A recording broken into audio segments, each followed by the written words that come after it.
And Omar has 3 children and a wife, and I mean, I go home and watch the match game. I think he should answer.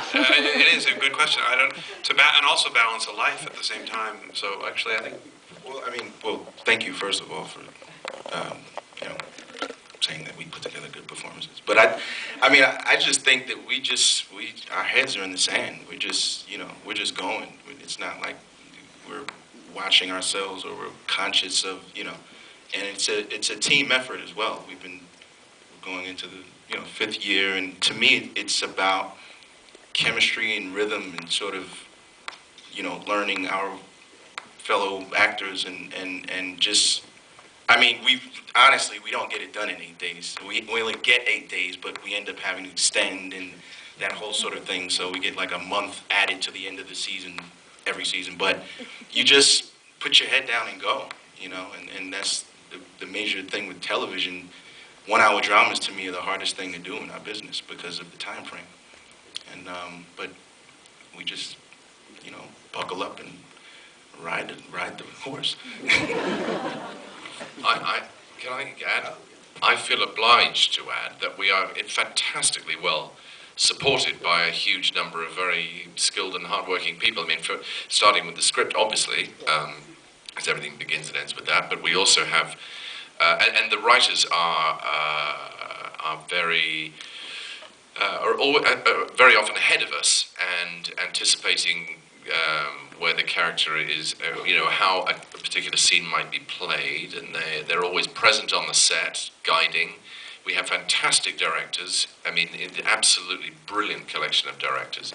And then we have a sort of third safety net, which is fantastically skilled editors who will compose something meaningful or at least coherent, we hope. By the way they assemble the story. So we're just very well supported. We're driving a car. No, don't start that analogy because it just doesn't interest anybody. When someone's driving a racing car, there are 40 people servicing that car and designing the engine and putting, that's what every racing driver relies on, and that's certainly what we rely on, if not a greater proportion. And also, we have a great gift, and that some shows like One Life to Live don't have, which is we have amazing guest casts every week to take up a lot of the slack. I mean, they really do a lot of work, and we've been really, from Robin Tunney to now, I've been incredibly lucky to have some great actors.